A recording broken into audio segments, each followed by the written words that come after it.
Hello, জি sir, শুনতেছি। সেটা করার দরকার নেই।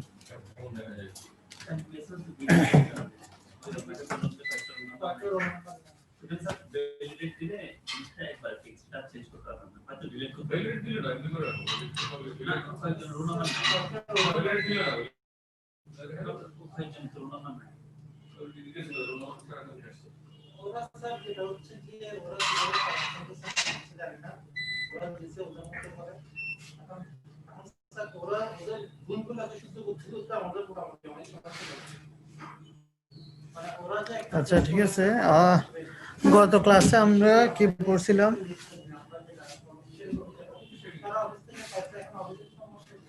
হ্যাঁ, কেউ একজন বলো।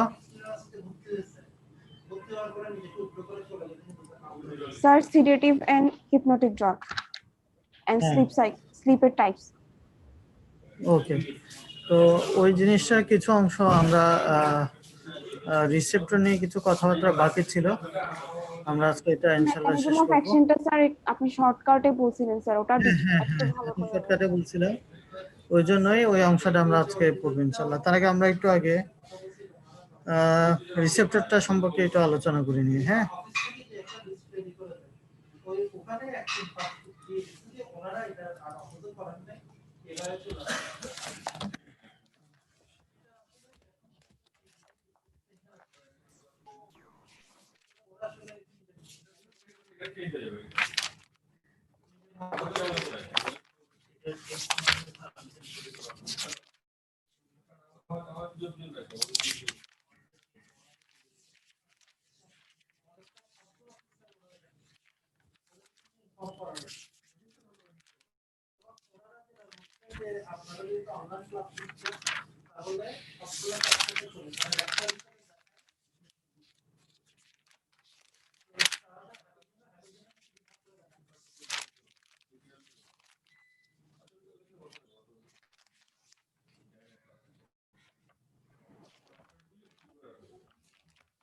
আচ্ছা। এখন আমরা আগে একটু ক্লাস নিয়ে কিছু কথাবার্তা বলি। সর্বপ্রথম আমরা কি বললাম গত ক্লাসে আমরা পড়ছি হচ্ছে সিডেটিভ এবং হিপনোটিক্স। সিডেটিভ এবং হিপনোটিক্স এর মধ্যে পড়ছি সবচেয়ে বেশি যে সিডেটিভ কাকে বলে, হিপনোটিক্স কাকে বলে। তারপর আমরা পড়ছি স্লিপ কি জিনিস এবং স্লিপের মানে স্টেজগুলো কি কি, কোন স্টেজে কি হয়। এরপর আমরা বললাম যে সিডেটিভ বা হিপনোটিভ ড্রাগসের ক্লাসিফিকেশন। ঠিক আছে, ড্রাগগুলোর ক্লাসিফিকেশন পড়ছি এবং পরবর্তীতে ইন্ডিকেশন পড়লাম, মেকানিজম অ্যাকশন খুব সংক্ষেপে পড়ছি, অ্যাডভার্স ইফেক্ট খুব সংক্ষেপে পড়ছি। তো আমরা একটু তাহলে ওই যেখানে শেষ করছি সেখান থেকে আবার একটু বলি। ইন্ডিকেশন, আমরা জানি যে হিপনোটিক্স এবং সেডেটিভ ড্রাগ হচ্ছে আমরা কয়েকটা ভাগে ভাগ করি। বিভিন্ন রকম বই বিভিন্ন রকম দেওয়া আছে, তোমরা ক্যাডজানটা ফলো করবে যেটা এন্ডেভারে দেওয়া আছে, বলবো যে বেনজোডায়াজেপিন। 2 নাম্বার ড্রাগ হচ্ছে বারবিচুরেট। তারপর হচ্ছে নিউয়ার ড্রাগসের মধ্যে আরো ক্লাসিফিকেশন আছে এবং আদার ড্রাগস বা মিসেলেনিয়াস। বা বেনজোডায়াজেপিনের মধ্যে আমরা short acting, ultra short acting, intermediate, অথবা অনেক বইয়ে short acting, intermediate, long acting এভাবে দেওয়া আছে। আবার অনেক বইয়ে চারটা ভাগে ভাগ করছে, ইনগ্রেডিয়েন্টের 4 ভাগে ভাগ করছে। তো যে যেটাই লেখো মোটামুটি সবারটাই কারেক্ট হিসেবে ধরা হয়। নিউয়ার এজেন্টসের মধ্যে আমরা কি জানি, জ্যাট হিপনোটিক্স, যেটা জলপিড্যাম, জপিক্লোন, ইসজপিক্লোন, এই ড্রাগগুলা সম্পর্কে বলা হয়েছে। ড্রাগগুলা ইদানিং বেশ ভালোই ইউজ হয়। আর হচ্ছে মেলাটোনিন, এই দুইটা ড্রাগ হচ্ছে নিউয়ার ড্রাগস এর মধ্যে। আর বেনজোডায়াজেপিনের মধ্যে লং অ্যাক্টিং এর মধ্যে ডায়াজেপাম, ক্লোনাজেপাম, দুইটা ড্রাগ যেটা সবচেয়ে বেশি ইউজ হয়। মানে আমাদের যারা বয়স্ক পেশেন্ট থাকে, দাদা দাদি, হ্যাঁ, বা আমাদের বাবা মাদেরও খুব কম পেশেন্টই পাওয়া যাবে যে যারা ক্লোনাজেপাম বা ডায়াজেপাম খায় না। তারপর হচ্ছে শর্ট অ্যাক্টিং এর জন্য আমরা পাই কি অ্যালপ্রাজোলাম, লোরাজেপাম, এগুলা শর্ট অ্যাক্টিং হওয়ার কারণে অনেক জায়গায় ইউজ করা হয়। এটাকে আবার অনেক বইতে দেখবা কি লিখছে, ইন্টারমিডিয়েট অ্যাক্টিং হিসেবেও লিখছে। আলট্রা শর্ট অ্যাক্টিং যেটা, সেটা হচ্ছে মিটাজোলাম। এই ড্রাগটা আল্ট্রা শর্ট অ্যাক্টিং হওয়ার কারণে সাইকিয়াট্রিতে খুব বেশি ইউজ হয়, সাথে সাথে অ্যানেস্থেসিয়াতেও ইউজ হয়, প্রি অ্যানেস্থেটিক মেডিকেশন এবং জেনারেল অ্যানেস্থেসিয়ার সাথে। এরপর আমরা বেনজোডাইজাপিন নিয়ে কথা বলছি। বেনজোডাইজাপিনের মধ্যে প্রথমে ইন্ডিকেশন নিয়ে কথা বলছি যে বেনজোডাইজাপিন তোমরা শুনতে পাচ্ছ? জি স্যার, শুনতেছি। হ্যাঁ, বেনজোডাইজাপিনের মধ্যে আমরা কি কি বললাম? বেনজোডাইজাপিনের ইন্ডিকেশন হচ্ছে কি, ইন্ডিকেশন আমরা বলতে পারি যে ইনসমনিয়া, প্রথম জিনিসই হচ্ছে ইনসমনিয়া, যেহেতু এটা স্লিপ রিলেটেড। সেকেন্ড হচ্ছে অ্যাংজাইটি। হ্যাঁ, 3 নাম্বার ইন্ডিকেশন হচ্ছে অ্যামনেশিয়া বলতে পারি, বা ইন্টারোগ্রেট অ্যামনেশিয়া, রেট্রোগ্রেট অ্যামনেশিয়াও বলা যায়। তারপর হচ্ছে মাসল রিল্যাক্সেন্ট বা মাসল রিল্যাক্সেশন হিসেবে, অ্যান্টি কনভালসেন্ট হিসেবে। এরপর হচ্ছে তোমার এই pre anaesthetic medication, general anaesthesia, তারপর হচ্ছে প্রসিডিওর, বিভিন্ন মাইনর প্রসিডিওর যেমন এন্ডোস্কোপি, টুথ এক্সট্রাকশন, হ্যাঁ, তারপরে হচ্ছে কোলোনোস্কোপি, এই ধরনের প্রসিডিওর গুলোর জন্যও আমরা ইউজ করি। আর সবার শেষে হচ্ছে কি, সবশেষে আমরা জানি যে কি কাজে ইউজ করি এটা, সেটা হচ্ছে যে অ্যালকোহল উইথড্রয়ালে ইউজ করি, সাইকিয়াট্রিতে ইউজ করি। অ্যালকোহল উইথড্রয়ালের মধ্যে ইউজ করা হয় ড্রাগগুলো যেগুলো অ্যালকোহল বা ড্রাগ অ্যাডিক্টদেরকে রিপ্লেসমেন্ট ড্রাগ হিসেবে দেওয়া হয়, রিপ্লেসমেন্ট ড্রাগ হিসেবে দেওয়া হয় এবং আস্তে আস্তে ডোজ কমিয়ে কমিয়ে তাকে অ্যালকোহল থেকে উইথড্রল করা হয়। তো এই হচ্ছে ইন্ডিকেশন। এখন মেকানিজম অফ অ্যাকশনে এসে আমরা থেমে গেছিলাম, চলো মেকানিজম অ্যাকশনে আবার শুরু করি।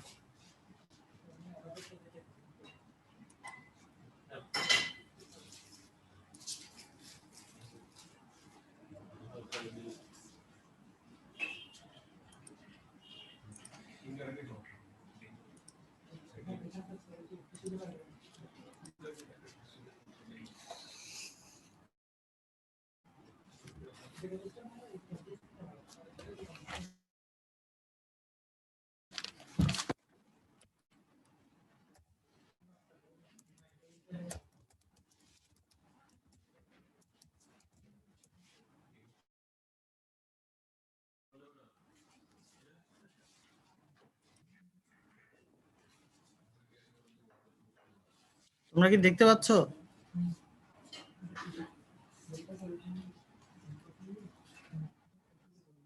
দেখতে পাচ্ছ তোমরা? ইয়েস স্যার, জি ইয়েস স্যার। স্যার।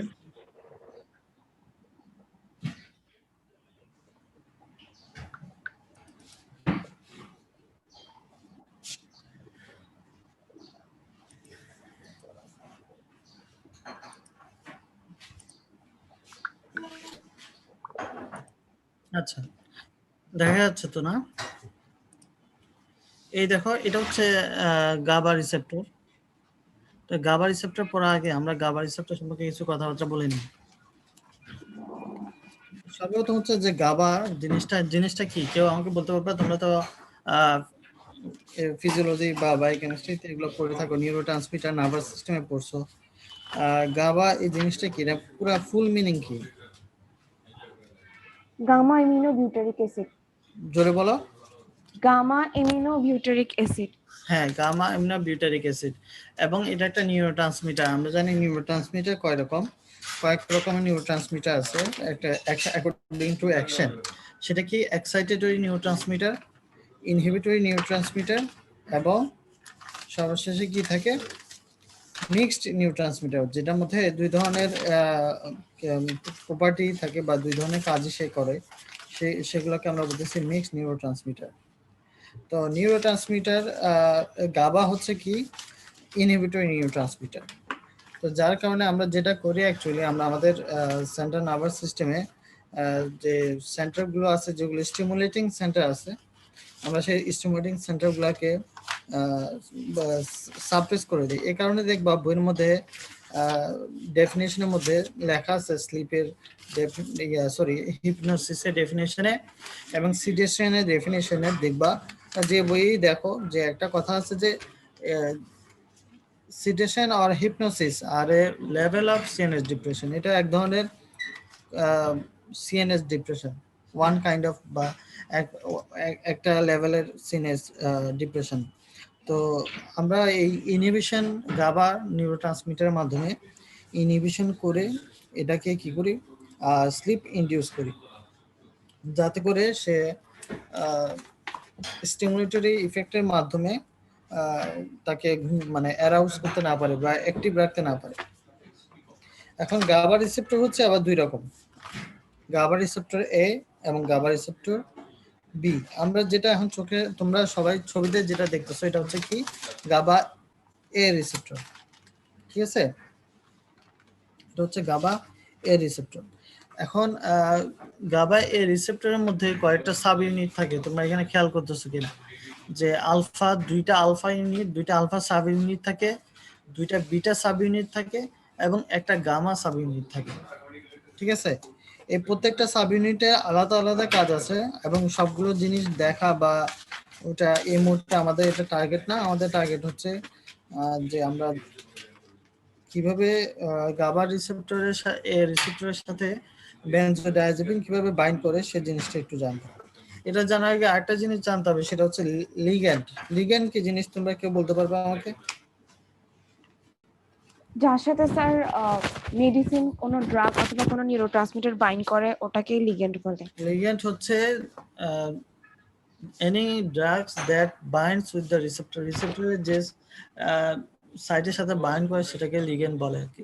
তো যাই হোক, গাবা রিসেপ্টরের টাইপ তো আমরা বললাম গাবা এ এবং গাবা বি রিসেপ্টর।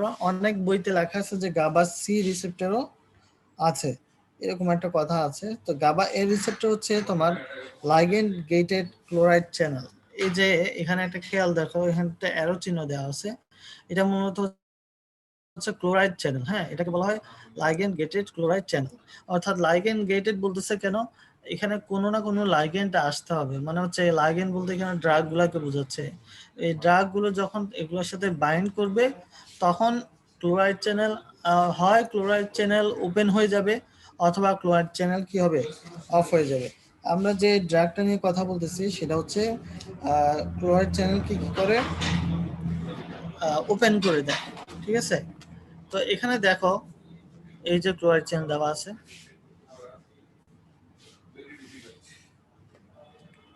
এখানে পার্টস গুলো একটু দেখে নাও।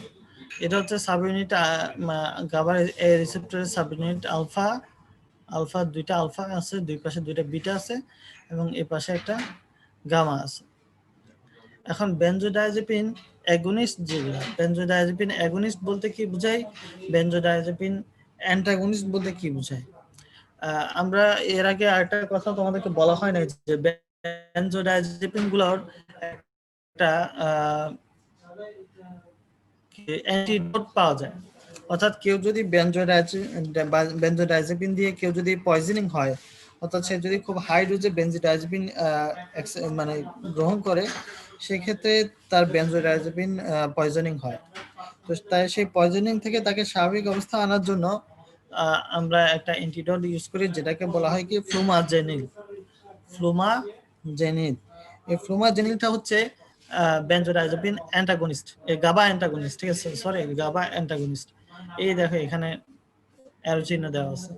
আর এটা হচ্ছে ইনভার্স অ্যাগনিস্ট, এটা এই মুহূর্তে দরকার নেই। তো বেনজোডায়াজেপিন যখন আমরা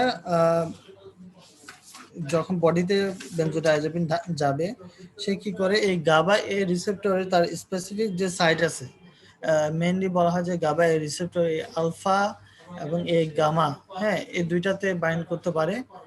আলফা এবং গামা এই দুইটাতে বাইন্ড করতে পারে এবং বিটাতেও বাইন্ড করতে পারে। যাই হোক, বিটাতে করে না অ্যাকচুয়ালি, সরি, আলফা এবং গামাতে বাইন্ড করে। তো যখন এই দুইটা রিসেপ্টর বাইন্ডিং সাইটে বাইন্ড করবে তখন কি হয়, এই যে ক্লোরাইড চ্যানেলটা আছে, ক্লোরাইড চ্যানেলটা ওপেন হয়ে যায়। এবং ওপেন হওয়াটার একটা ধরন আছে, ধরন বলতে ও যেটা করবে সেটা হচ্ছে যে frequency of chloride channel opening, অর্থাৎ একেবারে কন্টিনিউয়াসলি ক্লোরাইড চ্যানেলকে ওপেন করে রাখবে না। সে যেটা করবে সেটা হচ্ছে increase the frequency of chloride channel opening, অর্থাৎ ক্লোরাইড চ্যানেলটা যে ফ্রিকোয়েন্সিতে বন্ধ এবং খুলতো, আবার বন্ধ হতো আবার খুলতো, সেই ফ্রিকোয়েন্সিটাকে সে বাড়ায় দিবে। তার মানে খুব অল্প সময় পর পর এটা বন্ধ হবে আবার ওপেন হবে। রেজাল্টটা কি? রেজাল্ট হচ্ছে ক্লোরাইড আয়ন বের হতে পারবে, ক্লোরাইড আয়নের কন্ডাক্টেন্সটা বাড়বে। বেশি বেশি ক্লোরাইড আয়ন যখন সেল থেকে বের হয়ে যাবে, কন্ডাক্টেন্সটা বাড়বে, তখন হাইপার পোলারাইজেশন হয়। তখন কি হবে? হাইপার পোলারাইজেশন হবে। হাইপার পোলারাইজেশন হলে আমরা কি জানি যে যে কোনো স্টিমুলেটরি অ্যাকশন, ইনহিবিটরি অ্যাকশন না, যে কোনো স্টিমুলেশন বা যে কোনো অ্যাকশন হওয়ার জন্য কি লাগে? অ্যাকশন পটেনশিয়ালে ডিপোলারাইজেশন করতে হয়। অর্থাৎ কেউ যদি একটা মাসল কন্ট্রাকশন করে তাহলে ডিপোলারাইজেশন হয়, ঠিক আছে? তো বা যে কোনো একটা অ্যাক্টিভিটি, পজিটিভ অ্যাক্টিভিটি করতে হলে সেটা কি করতে হবে? ডিপোলারাইজেশন হতে হবে। এখন যখন ক্লোরাইড কন্ডাক্টেন্স বেড়ে যাবে, ওটা হাইপার পোলারাইজেশন হবে। হাইপার পোলারাইজেশন হয়ে গেলে, মানে হাইপার পোলারাইজেশন বলতে একদম নিচের দিকে চলে যাবে। তোমরা যদি একটু খেয়াল করো, আমি এখানে একটু দেখি একে দেখানো যায় কিনা।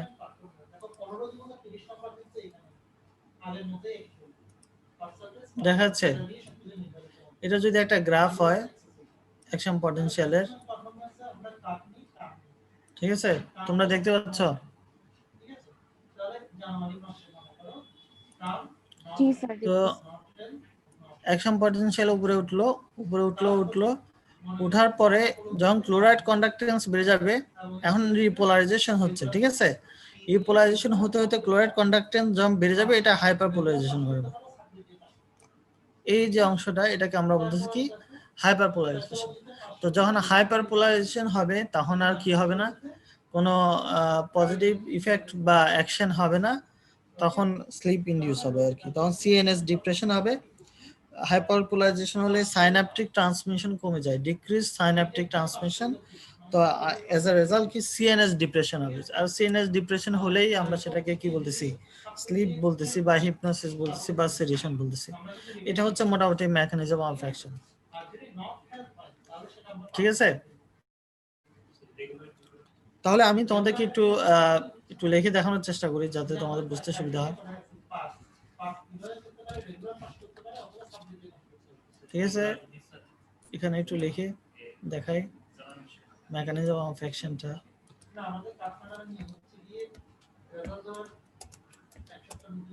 না, এটা না দিয়ে এখানে দিই।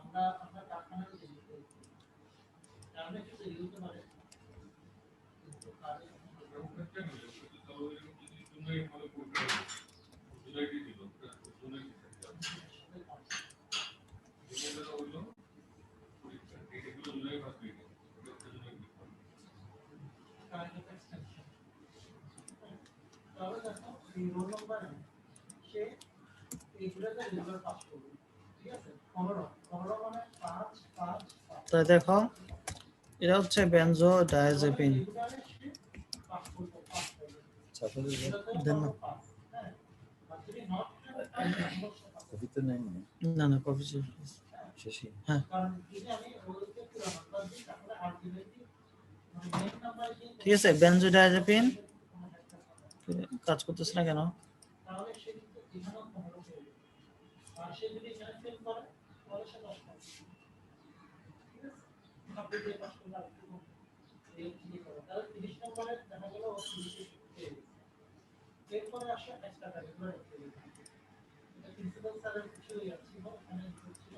আচ্ছা, বেনজোডায়াজেপিন এরপরে কি করবে?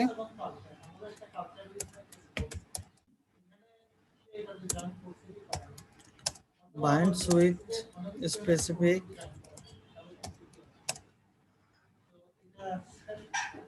site on GABA, GABA A লিখলাম সংক্ষেপে ছোট করে, বেনজোডায়াজেপিন রিসেপ্টর।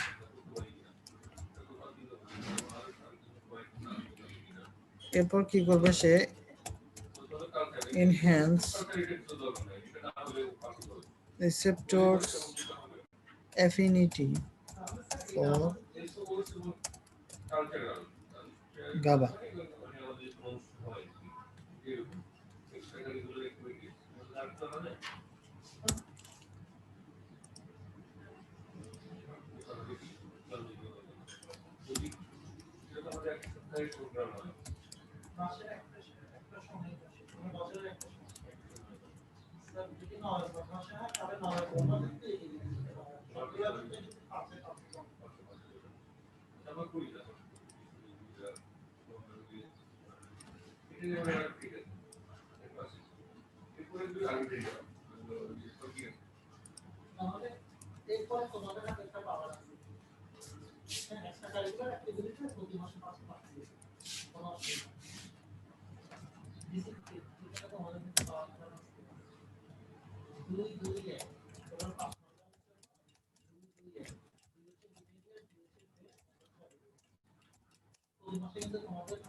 ঠিক আছে।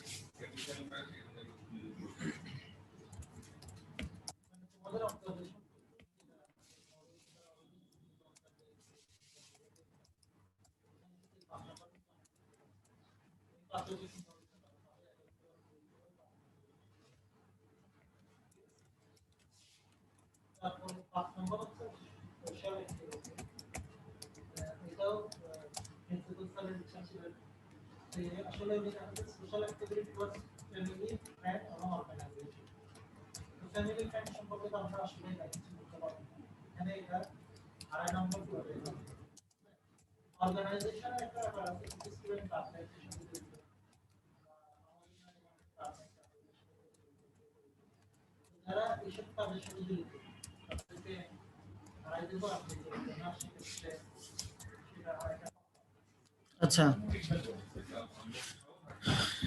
এটাই হচ্ছে মেকানিজম অফ অ্যাকশন। আমি এখানে আসলে অ্যারো চিহ্নগুলা ঠিকভাবে দেওয়া যাচ্ছে না।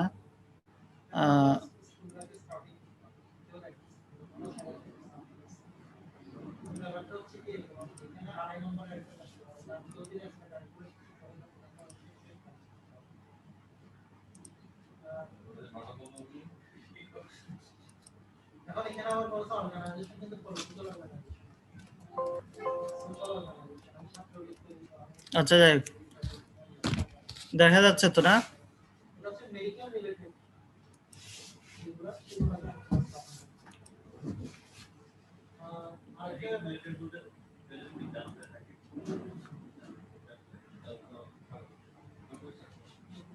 সবাই দেখতে পাচ্ছ?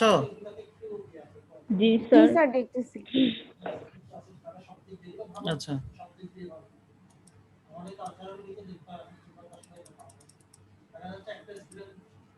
তাহলে বেনজোডাইজেপিনের এখানে প্রত্যেকটা নিচে অ্যারো চিহ্ন থাকবে।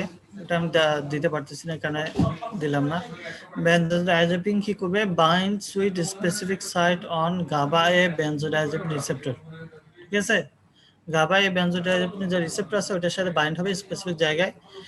বাইন্ড হওয়ার পর সে যে জিনিসটা করবে, এই গাবার রিসেপ্টরটা যে অ্যাফিনিটি, গাবার প্রতি অ্যাফিনিটিটা বাড়িয়ে দিবে। অর্থাৎ গাবার রিসেপ্টরের সাথে তো নর্মালি গাবা বাইন্ড হয়, কিন্তু যখন বেনজোডাইজেপিন গাবা এর রিসেপ্টরের সাথে বাইন্ড করবে, তখন সেই রিসেপ্টরের গাবার প্রতি যে অ্যাফিনিটিটা আছে স্বাভাবিকভাবে তার থেকে এটাকে অনেক বেশি বাড়ায় দিবে। তো বেশি বাড়ায় দিলে কি হবে? বেশি বেশি গাবা এসে এটার সাথে বাইন্ড করবে। তো বাইন্ড করলে কি হবে? Increased frequency of chloride channel opening, তখন বেশি বেশি করে ক্লোরাইড চ্যানেল ওপেন হবে। তাহলে কি হবে? Result increased chloride conductance. এটা রেজাল্ট কি হবে? Neuronal membrane hyperpolarisation. তখন রেজাল্ট কি? ডিক্রিজ সাইন্যাপটিক ট্রান্সমিশন এবং রেজাল্ট সিএনএস ডিপ্রেশন। তো এটাই হচ্ছে মোটামুটি মেকানিজম অফ অ্যাকশন।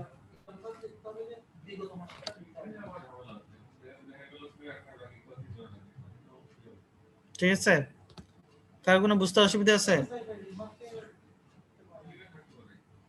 না স্যার। ওকে, তাহলে আমরা নেক্সট আরেকটা টপিকে যাই।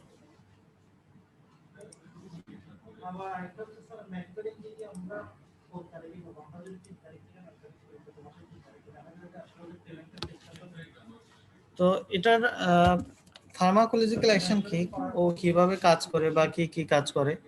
ফার্মাকোলজিক্যাল অ্যাকশনের মধ্যে হচ্ছে এক নাম্বার কাজ সে কি করে? সিডেশন এন্ড হিপনোসিস করে। সিডেশন কি জিনিস, হিপনোসিস কি জিনিস, সেটা আমরা লাস্ট ক্লাসে বলছি। ও ফার্স্টে যেটা করবে সেটা হচ্ছে সিডেশন করবে এবং হিপনোসিস করবে। এছাড়া অ্যাংজাইটি কমায়, যার কারণে কি করে আমরা অ্যাংজাইটিতে এটা ইউজ করি। এটা ইন্ডিকেশন আর ফার্মাকোলজিক্যাল অ্যাকশন প্রায় সেম। অ্যানেস্থেসিয়াতে ব্যবহার করা হয় কারণ সে অ্যানেস্থেসিয়াকে কন্ডাক্ট করে, ইন্ডাকশন করে আর কি। ইন্ডাকশন মানে হচ্ছে কোনো কিছুকে স্টার্ট করে দেওয়া। অ্যানেস্থেসিয়া যখন পড়বা তখন দেখবা যে ওখানের মধ্যে বলা হয় অ্যানেস্থেসিয়ার দুইটা ফেজ, একটা হচ্ছে ইন্ডাকশন ফেজ, একটা হচ্ছে মেইনটেনেন্স ফেজ। হ্যাঁ, ইন্ডাকশন ফেজ হচ্ছে চালু করে দেওয়া, মানে অ্যানেস্থেসিয়াটাকে স্টার্ট করে দেওয়া। আর মেইনটেনেন্স ফেজ হচ্ছে যারা যে ড্রাগগুলো অ্যানেস্থেসিয়াটাকে ধরে রাখবে অপারেশন শেষ হওয়া পর্যন্ত। আর মাসেল রিল্যাক্সেশন আছে, হ্যাঁ মাসেল রিল্যাক্সেশন করে, এবং সাথে সাথে অ্যান্টি কনভালসেন্ট ইফেক্ট আছে। অ্যান্টি কনভালসেন্ট ইফেক্ট কি? কনভালশন কি অ্যাকচুয়ালি? কনভালশন হচ্ছে ইনভলেন্টারি কিছু মাসল কন্ট্রাকশন, ভলেন্টারি মাসল। হ্যাঁ সুমাইয়া বলো, কি বলেছিলা?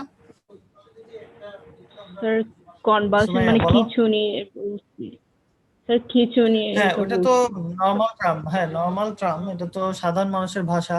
খিঁচুনি বললাম এই কারণে যে তোমরা যাতে ইমাজিন করতে পারো অ্যাকচুয়ালি জিনিসটা কি। মৃগী রোগী যেটা বলা হয়, হ্যাঁ অনেকে আমাদের আঞ্চলিক ভাষায় মির্কি রোগ বলে। মৃগী রোগ যে জি স্যার। হঠাৎ করে পড়ে যায়, পড়ে গিয়ে শরীর কাঁপতে থাকে, হ্যাঁ একটা কি বলবো খুব বেশি জড়সড় হয়ে কাঁপতে থাকে, এটাকে বলা হয় যে ইনভলেন্টারি মাসল কন্ট্রাকশন। এপিলেপসি। অর্থাৎ হ্যাঁ অ্যাপিলেপসিস, ইয়েস ভেরি গুড, অ্যাপিলেপসিস সিজার এগুলা প্রায় কাছাকাছি। এগুলা নিয়ে ক্লাসিফিকেশন আছে আলাদা, এগুলা আলাদা টপিকে আমরা পড়বো ইনশাল্লাহ। তো এই জিনিসগুলো কনভালশনে আসলে হয় কি ব্রেইনে, ওটা হচ্ছে stimulatory effect of central nervous system. Central nervous সিস্টেমের কোনো একটা সাইডে স্টিমুলেশন, যে স্টিমুলেটরি যে এরিয়াটা আছে এটা কোনো কারণে বেশি কাজ করতেছে। আর অপরদিকে গাবা হচ্ছে কি ইনহিবিটরি নিউরোট্রান্সমিটার। তার কাজ হচ্ছে এখানে আমাদের দুই রকম থাকে, এক্সাইটেটরি নিউরোট্রান্সমিটার, ইনহিবিটরি নিউরোট্রান্সমিটার। এই দুই রকম অপোজিট দুইটা নিউরোট্রান্সমিটার থাকার উদ্দেশ্য হচ্ছে যাতে করে ব্যালেন্স করতে পারে। কোনো কারণে যদি এক্সাইটেটরি নিউরোট্রান্সমিটার বেশি কাজ করে, ইনহিবিটরি নিউরোট্রান্সমিটার রিলিজ হয় কি করে এটাকে ব্যালেন্স করে। কিন্তু যে পেশেন্টদের এই রোগগুলো থাকে তাদের ক্ষেত্রে কি হয়, ইনহিবিটরি নিউরোট্রান্সমিটার গুলো ন্যাচারালি কাজ করে না। তখন আমরা করি কি, এই বেনজোডাইজাপিন দিতে পারি। ও সেই ইনহিবিটরি রিসেপ্টর গাবাকে স্টিমুলেট করে কিভাবে কাজ করে সেটা তো আমরা দেখলাম, তখন তার কনভালশনটা কমে যাবে। আরেকটা হচ্ছে রেট্রোগ্রেড অ্যামনেসিয়া করে বা অ্যামনেসিয়া করে, সেটা হচ্ছে ট্রানজিয়েন্ট লস অফ মেমরি। তার কাছে এই মানে ওই নির্দিষ্ট সময়ের মধ্যে যা ঘটবে তার এটা মনে থাকবে না। এবং এটার অনেক নেগেটিভ ইউজও হয়, অনেক জায়গায় ক্রাইম করার জন্য এই ড্রাগগুলো ইউজ করা হয়, যার কারণে এখন ফার্মেসি সবাইকে দেয় না প্রেসক্রিপশন ছাড়া। ঠিক আছে, তো এগুলো ছিল হচ্ছে pharmacological action, mechanism of action আমরা পড়লাম। এখন আমরা অ্যান্টাগনিস্ট, তার আগে জানতে হবে যে কি কি অ্যাডভার্স ইফেক্ট আছে। অ্যাডভার্স ইফেক্ট মনে রাখার একটা অপশন আছে, সেটা হচ্ছে ABCDE। ঠিক আছে, এ দিয়ে আমরা মানে এটা একটা জাস্ট বলতে পারো যে নিউমোনিক্স এর মতো মনে রাখা, সহজে মনে রাখার জন্য আর কি। অ্যামনেসিয়া, এ দিয়ে কি অ্যামনেসিয়া, তারপর হচ্ছে অ্যাটাক্সিয়া, অ্যামনেসিয়া অ্যাটাক্সিয়া। তারপর বি দিয়ে আসবে ব্লাড ভিশন, অর্থাৎ সে চোখে ঝাপসা দেখবে। ঠিক আছে, এটা হচ্ছে সাইড এফেক্ট। কোনো কারণে যদি ডোজ বেশি হয়ে যায় তখন তোমার ব্লাড ভিশন হয়। তারপর হচ্ছে কনফিউশন হয়। কনফিউশন হচ্ছে মানে এখন ওই মুহূর্তে সবকিছু ক্লিয়ারলি বলতে পারে না, বুঝতে পারে না, বিভিন্ন রকম আবল তাবল কথাবার্তা বলে। তারপর ডি দিয়ে হচ্ছে ডিজিনেস ড্রাউজিনেস। ডিজিনেস মানে হচ্ছে তার মনে হবে যে মাথা ঘুরছে, ড্রাউজিনেস মানে হচ্ছে তার প্রচন্ড মানে ঘুম ঘুম ভাব হবে, যেটা আমরা প্রায় সময় খেয়াল করি। তারপর হচ্ছে উইক ফিল হবে, তার শরীর অনেক উইক মনে হবে, মনে হচ্ছে অনেক সময় পেশেন্টরা একটা ল্যাঙ্গুয়েজ ইউজ করে, এক ধরনের ভাষা বলে স্যার আমার কাছে মনে হয় যে আমার পা গুলো দুই পা ভারী হয়ে গেছে। হ্যাঁ, দুই পা ভারী হয়ে গেছে, এই ধরনের ল্যাঙ্গুয়েজ ইউজ করে। আবার অনেকে বলে যে আমার মনে হয় যে আমার পায়ের মধ্যে দুই পায়ে ভারী কিছু বেঁধে দিছে যাতে আমি হাঁটতে না পারি, এরকম ফিলিং হয়। তো এটাকে আমরা বলতেছি উইকনেস বা লিথার্জিক। হ্যাঁ, তারপর হচ্ছে ডিসঅরিয়েন্টেশন মানে হচ্ছে স্বাভাবিকভাবে সবকিছু বলতে পারবে না। তুমি যদি তাকে জিজ্ঞেস করো এখন কি সকাল না বিকাল, বলতে পারবে না। তখন তারপর যদি জিজ্ঞাসা কয় তারিখ, আপনার ছেলে মেয়ে কয়জন, আপনার নাম কি, বাড়ি কোথায়, এগুলো বলতে পারবে না। এটাকে আমরা বলতেছি ডিসঅরিয়েন্টেশন। এগুলো হচ্ছে অ্যাডভার্স ইফেক্ট বলতে হচ্ছে নর্মাল থেরাপিউটিক ডোজে এগুলো হয় না, কোনো কারণে বেশি হয়ে যায় তখন এই যে এগুলো এরকম হয়। তারপর দিয়ে যে জিনিসটা আমরা বলি, আচ্ছা আরেকটা হচ্ছে ডে টাইম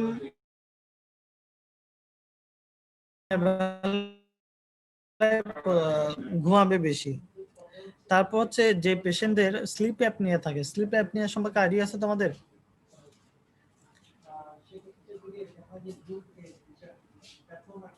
স্যার স্লিপে ডিস্টারবেন্স শুনতে পাচ্ছ? না না, স্লিপে ডিস্টারবেন্স না, স্লিপ অ্যাপনিয়াটা হচ্ছে ব্রিদিং এ প্রবলেম হয় এটা কোনো স্যার। কারণে, হ্যাঁ ব্রিদিং এ প্রবলেম বলো। হয় স্লিপের সময়, ঘুমানোর হ্যাঁ, সময় ব্রিদিং স্যার এ প্রবলেম হয়। এটা হচ্ছে যাদের নোজে কিছু প্রবলেম থাকে, অনেকে যারা বেশি ফ্যাটি, ওয়েট বেশি যাদের, অবিসিটি যাদের আছে, প্লাস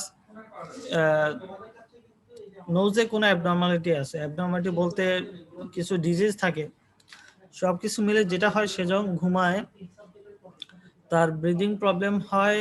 আসলে ব্যাপারটা এরকম না, সে যখন ঘুমায় তার অক্সিজেন স্যাচুরেশন নর্মাল থাকে, তার ঘুম যতটা ডিপ হতে থাকে তার সাথে সাথে তার অক্সিজেন স্যাচুরেশন কমতে থাকে।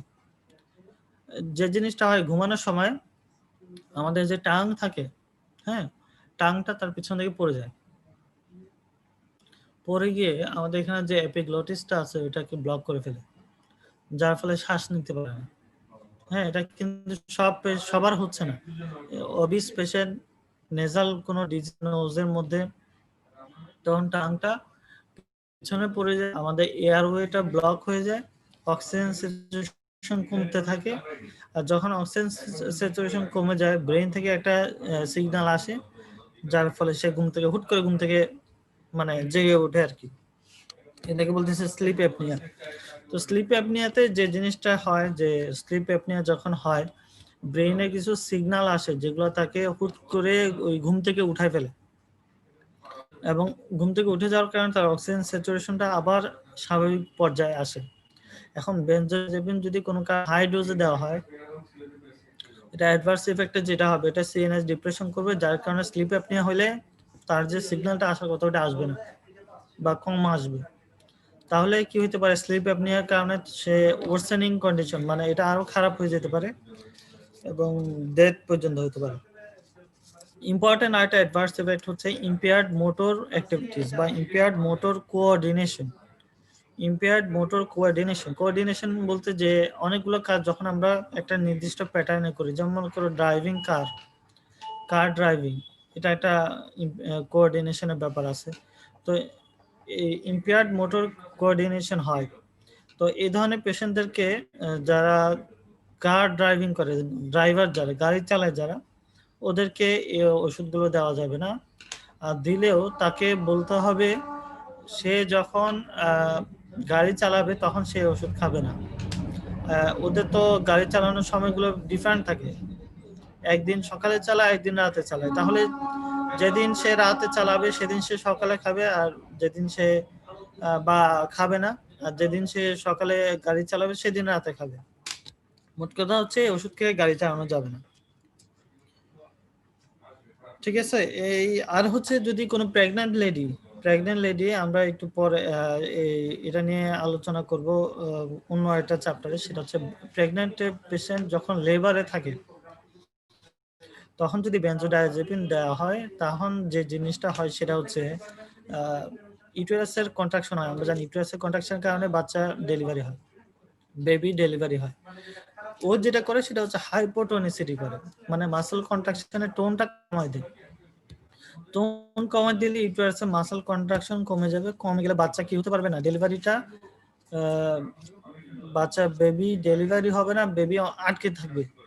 হ্যাঁ, বার্থ ক্যানেলে আটকে থাকবে, এবং শুধু তাই না, এটা ব্লাডের মাধ্যমে বেবির মধ্যে যাবে, ফিটাল ডিস্ট্রেস তৈরি করবে। এই কারণে এই জিনিসটা আসলে এই ধরনের পেশেন্টদেরকে দেওয়া যায় না। তো বেনজোডাইজেপিনের কিন্তু একটা কাজ হচ্ছে সে পেইন কমায়, ঠিক আছে?